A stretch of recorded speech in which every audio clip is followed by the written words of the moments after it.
The Three Girls is a scary ghost story about a taxi driver who is out working when he picks up some strange customers by the side of the road. One evening, a taxi driver was driving through the city when he spotted three girls standing by the side of the road with their hands raised. They were trying to flag him down. It had been a quiet night, and business was slow, so he was glad to have some customers. The taxi driver pulled over and stopped to pick them up. "Where are you girls going?" he asked as they jumped into the back seat. They told him they needed to go to the hospital. One of the girls had a pain in her stomach, and she wanted to see a doctor. The taxi driver glanced at the girl and noticed that she was doubled over in pain. Her face was very pale, and she was crying. The taxi driver realized it was an emergency, so he drove as fast as he could to the nearest hospital. When they arrived, the taxi driver looked back and saw that the girl was now extremely sick. She was sweating profusely and moaning in agony. The other girls told him they wanted to stay with their friend and begged him to go inside and fetch a doctor. The taxi driver nodded his head and ran over to the hospital's front desk. He found a nurse and told her that he had a very sick girl in his car. He asked her if she could go out, have a look at her to make sure she was all right. The nurse agreed and went out to where the taxi was parked, leaving the taxi driver waiting at the front desk. A few minutes later, the nurse came running back to the front desk, her face red. "What's going on?" she demanded. The taxi driver had no idea what she was talking about. "What did you do to those girls?" cried the nurse. "What do you mean?" asked the bewildered taxi driver. "I've already called the police," said the nurse. "You better stay here until they arrive. Maybe you can explain to them why you have 3 dead bodies in your car?"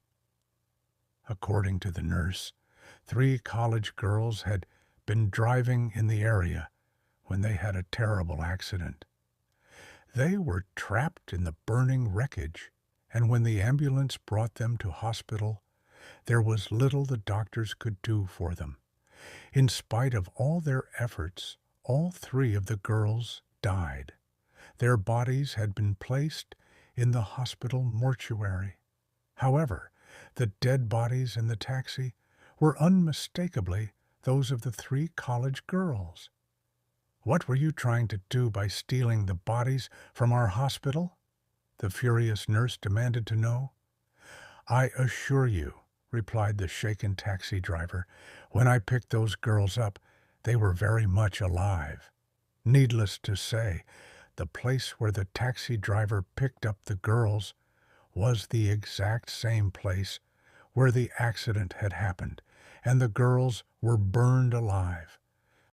Bloody Laundry is a scary story about 3 girls who encounter a ghost from Scottish folklore called the bean Nighe. They say that anyone who sees her is doomed to die.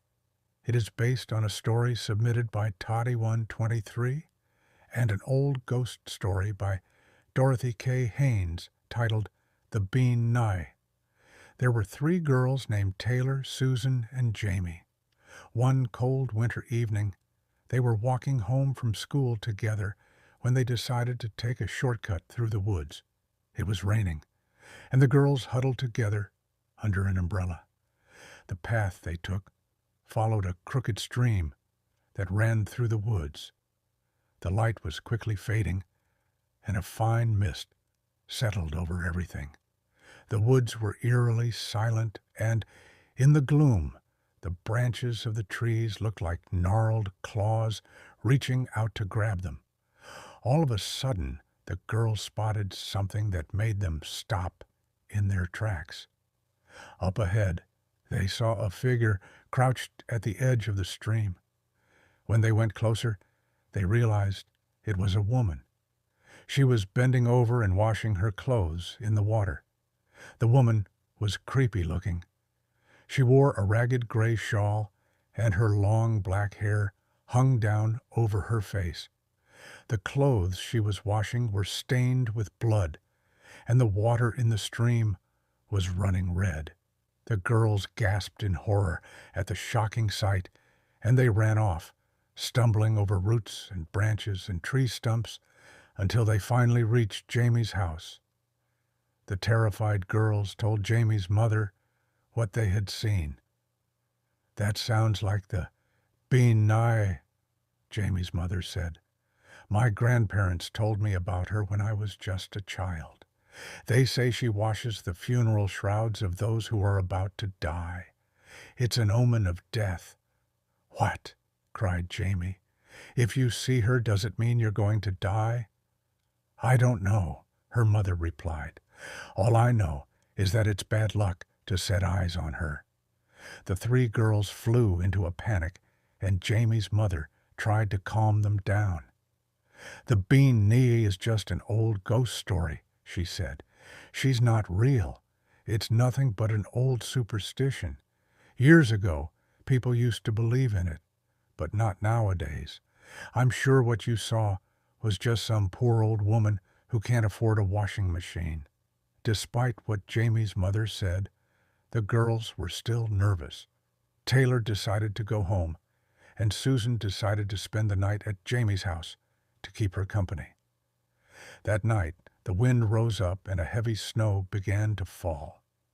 All night long, the house was rocked by the breeze, and Susan and Jamie barely got a wink of sleep. When they woke up the next morning and looked out the window, everything was covered in a blanket of snow. School was canceled, but Jamie's parents still had to go to work. The two girls were left at home on their own.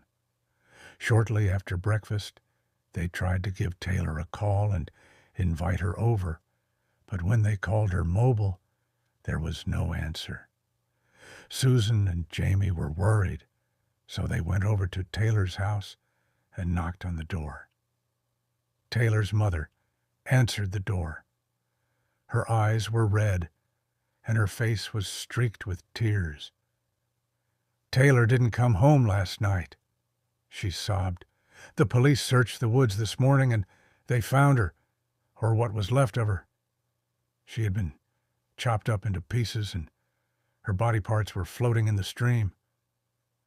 Taylor's mother was too upset to say anything more, and she slammed the door.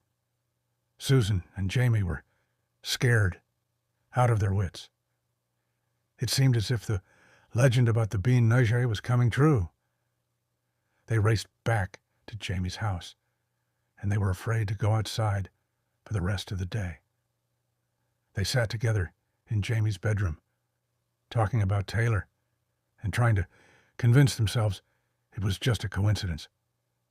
All of a sudden, the power went out, and the girls were plunged into darkness. Susan and Jamie clung to each other, shaking with fear. They waited and waited, but nothing happened. Eventually, they both let out a sigh of relief. "I was sure that was the bean Nighe coming to kill us," Jamie laughed. "Me too," Susan chuckled. The girls were hungry, so they decided to go downstairs to the kitchen and fix themselves a snack. Jamie lit some candles and placed them on the table to give them some light. It was pitch black outside, and her parents wouldn't be home for hours. The girls raided the cupboards and made themselves some peanut butter and jelly sandwiches. As they were eating, Susan suddenly began to make a gagging sound. Her eyes grew wide, and her hands clawed at her throat. She was choking. Jamie flew into a panic as she tried to help her friend. Susan was coughing and spluttering, and her face was turning bright red. She fell to the ground and stopped breathing. Jamie didn't know what to do. She screamed and pounded on Susan's chest, but it was no good. The girl was dead. Jamie just sat there on the floor, covering her face with her hands and crying uncontrollably. She looked down at her friend. Susan's face was purple and twisted in a grotesque grimace. Her lips were blue, and her tongue was thrust out. It was a disgusting sight. Jamie couldn't bear to look at her any longer, so she got a blanket and draped it over her friend's corpse. She ran to the phone and tried to call her parents, but there was no dial tone. The lines must be down, she thought. She took out her mobile, but there was no reception. In desperation, Jamie ran out of the house and went to try and get help. It was freezing cold outside, and the night was as black as pitch. She trudged through the snow, shivering and shaking, but she got disoriented and didn't know where she was going. Her teeth were chattering, and she felt like she was going to freeze to death. Eventually, she was forced to turn back. She managed to make it back to her house, and when she got back inside safe and sound, she breathed a sigh of relief. She set about warming herself up, rubbing her arms and legs to get the circulation going again. Jamie was afraid she would get sick, so she went searching for some medicine. She stumbled down the darkened hallway and made her way to the bathroom. Rummaging through the shelves in the dim light, she found a bottle, opened it, and gulped down the contents. All of a sudden, she began coughing and spluttering. A horrible pain shot through her whole body. She felt like her throat was burning. Her stomach felt like it was being torn apart from the inside. The room began to spin and she fell to the ground, writhing around in excruciating pain. Just then, the lights came back on. Jamie looked down at the bottle she was holding in her hand. Through her blurred vision, she could just about make out the label. To her horror, she realized that what she drank wasn't cough syrup at all. It was bleach.